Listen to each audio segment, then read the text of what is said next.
पिपरी में जो मियाखान गोठ है या साबू मियाखान मरी गोठ ऐं साबू कलमती बलोच गोठ जेके आहिनि उन सां गॾु मुख़्तलिफ़ गोठ आहिनि। इन्हनि में इख़लाक़ अब्बासी चौधरी जेको आहे इहो लैंड ग्रेबर आहे, इहो जो कब्ज़ागीर ग्रुप आहे।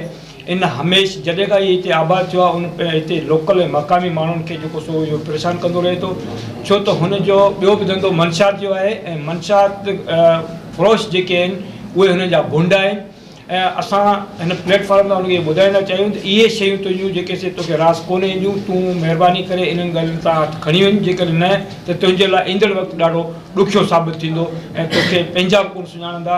असां हिन जेको सो अवामी प्रेस क्लब जे तसलुत सां तव्हांखे इहो वार्निंग था ॾियणु चाहियूं त तूं पंहिंजे इन हरकतनि खां बाद अचु, जेकॾहिं न त असां हर प्लेटफॉर्म ते तोसां मुआद वटकाईंदासीं ऐं मुक़ाबिलो कंदासीं। मेहरबानी यही साॻी भावारी ॻाल्हि जो तसलसल आहे। आवाज़ अची वेंदो त हिननि ॻोठनि समेत पिपरीअ समेत सिंध जे मुख़्तलिफ़ ॻोठनि में अहिड़ा ई लैंड ग्रेबर ईंदा आहिनि जेके अची उते कब्ज़े जी कोशिशि कंदा आहिनि। अगरि उन्हनि खे का रंडक केरु विझंदो आहे त उन ते कूड़ा केस, उन ते हमला, उनखे डिस्टर्ब करणु अगरि सभ खां वेंदा आहिनि त पोइ त उहो बाक़ाइदा मथे अमले सां मिली करे उन्हनि ॻोठनि खे ई लैंड ग्रेपिंग करार ॾेई करे उन्हनि ॻोठनि खे ई डेमोलिश करणु ऐं किराणे जी जंहिंजो ज़िंदा मिसाल आहे हमर कलमती ॻोठ, जंहिंजो आउं पाण रवासी आहियां, जेको तक़रीबन पाकिस्तान जे तारीख़ खां कई साल अॻु जो आहे, जंहिंजा असां उन्हनि खे सबूत प्रूफ पिया पेश करियूं त बाबा ही सवें साल 200-300 साल पुराणो क़दीम ॻोठ आहे, लेकिन पोइ बि हिननि लैंड ग्रेपरनि जे चवण ते उन ॻोठ खे डेमोलिश कयो वियो। असांजे ख़िलाफ़ दहशतगर्दीअ जे अदालत में केस दाख़िल कया विया, जंहिं मां तक़रीबन 10-15 ॾींहं थिया आहिनि उन्हनि खां बाज़त बरी थी आयो आहियां। त बिल्कुलु अहिड़ी तर्ज़ ते पिपरीअ में बि थी रहियो आहे। मुख़्तलिफ़ इलाइक़नि में हू पंहिंजा गुंडा इस्तेमालु करे, पंहिंजे मुंशियात जा पैसा इस्तेमालु करे, मुख़्तलिफ़ तरीक़नि सां ॻोठनि खे ॻोठाणनि खे ब्लैकमेल करे उन्हनि खे उहे ॻोठ खपाइण ते मजबूर पियो करे ऐं जेके माण्हू नथा खपाइनि उन्हनि खे ब्लैकमेल करे केसनि में ॿियनि जॻहियुनि ते फासाए पियो। असां चूंडियल नुमाइंदनि खे ॿियनि सभिनी आला इख़्तियारनि खे हिन प्लेटफॉर्म तां इहा गुज़ारिश करणु था चाहियूं त महिरबानी करे अहिड़नि माण्हुनि खे लगाम ॾिनो वञे।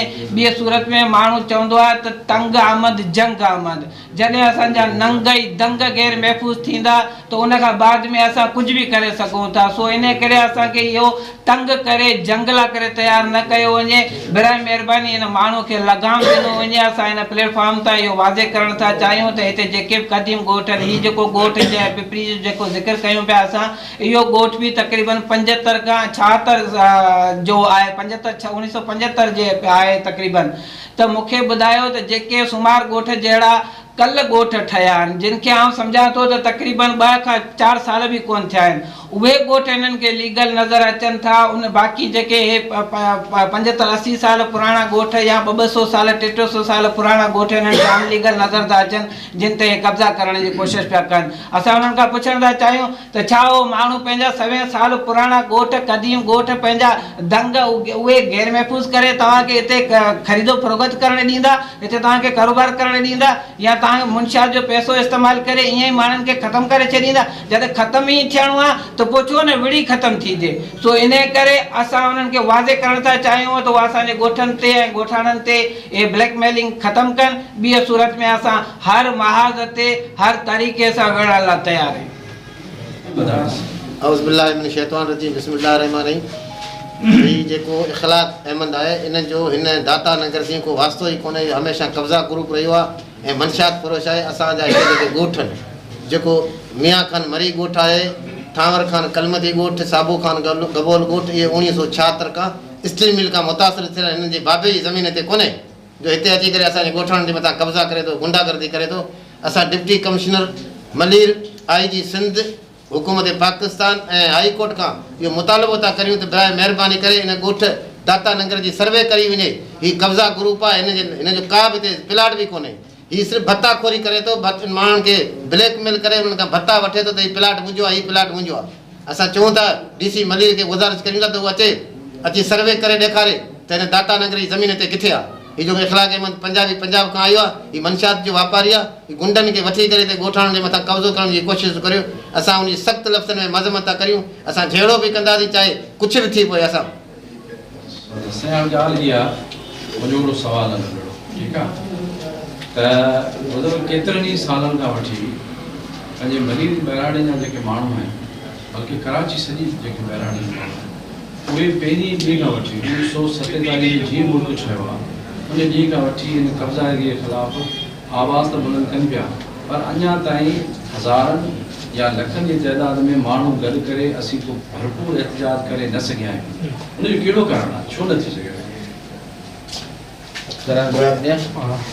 त असांखे त हिन जो कारण जेको नज़र अचे थो उहा असांजा चूंडियल नुमाइंदा जेके असांखे डिवाइड कयो वेठा आहिनि, जेके असांखे विरायो ऐं हुकूमत करियो जी पॉलिसीअ ते अमल करे रहिया आहिनि, जेके उन लैंड ग्रेपरनि खां शेयर था वठनि, जेके उहे जेके ऑफिसर जेके आहिनि उहे बाक़ाइदा लैंड ग्रेपरनि खे छूट ॾींदा आहिनि त तव्हां वञी हिते कब्ज़ा कयो, वञी तव्हां ख़रीदो फ़रोख़्त कयो ऐं असांखे शेयर ॾियो, जंहिंजा असां सभई सबूत फ़राहम कया आहिनि, जंहिंजूं वीडियो फ़राहम कयूं आहिनि, तस्वीरूं ॾिनियूं आहिनि, रिकॉर्ड ॾिना आहिनि, ऐं जेके बि हितां जा क़दीम माण्हू आहिनि उहे सभ जा सभु हिन ॻाल्हि जा अखियुनि ॾिठा शाहिद आहिनि त उन्हनि जा जेके गैर कानूनी अनलीगल तरीक़े सां अफ़गानी बस्तियूं जेके आहिनि उहे बि सेव आहिनि।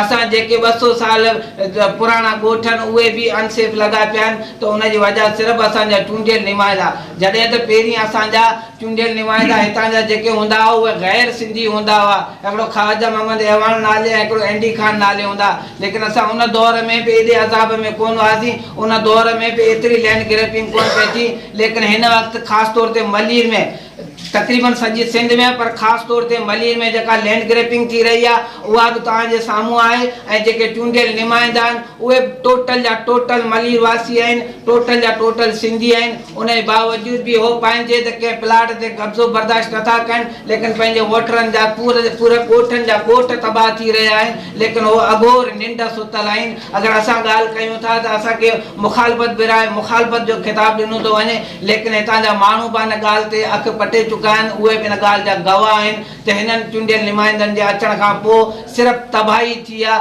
सिर्फ़ु बर्बादी थी आहे, सिर्फ़ु कबीला परस्ती थी आहे, बाक़ी को बि मलीर जी का तरक़ी न आहे थी, ऐं किथे बि मलीर वासियुनि खे मुतहद करण जी कोशिशि न आहे कई वई। इन करे ई असां लखनि जी तइदाद में नथा अचूं, हालांकि अज़ाब में असीं जेके आहियूं उहे लखनि जे तइदाद में आहियूं, लेकिन मुनज़म नथा थियूं, हिन कम्युनिकेशन जे दौर में मुनज़म नथा थियूं। इहा असांजी सभ खां वॾी कमज़ोरी आहे। असांजे हिन कमज़ोरी में असां समेत असांजे चूंडियल नुमाइंदनि जो अहम किरदारु आहे। आख़िरी सवाल इहो मुंहिंजो त आल कलमत तरफ़ां गगर में कुझु महीना अॻे हिकु वॾी रैली कढी वई, जंहिंमें मूंखे लॻे थो सभई माण्हू हुआ, ठीकु आहे, ऐं ॿियो इहो आहे त इहे साॻिया ई उमेदवार आहिनि जिन खे असीं नची टुपी वोट ॾियूं था। छा असां हुननि खां को सवाल नथा करे सघूं जॾहिं उहो इलेक्शन में तॾहिं पाण हुनखे वोट ॾियूं था? ऐं टी ॻाल्हि इहा आहे त इख़लाक़ अब्बासी नाले जे पिपरी में जेको लैंड ग्रेपर आहे उन ते 10 केस थी चुका आहिनि, कल्ह बि ताज़ो हिकु एफआईआर अची आहे, इन बावजूदि पुलिस हुन जो नालो नथी वठे, त असीं कीअं पंहिंजी ताक़त ऐं पंहिंजी अनाज जी साइंस जो त नंगनि ऐं दंगनि करे सघंदासीं? असांखे हर हाल में इन लाइ करे जेका जनरेशन आहे उन ते ज़िम्मेवारी आयद थिए थी त उहे पंहिंजे इलाइक़नि में वञी माण्हुनि खे मुनज़म कनि, माण्हुनि खे ऑर्गेनाइज़ कनि, पोइ उहो कंहिं कबीले जे नाले सां ऑर्गेनाइज़ कनि, या मुंहिंजो त ख़्यालु आहे त मलीर जे नाले सां ऑर्गेनाइज़ कनि त वधीक बहितर थींदो।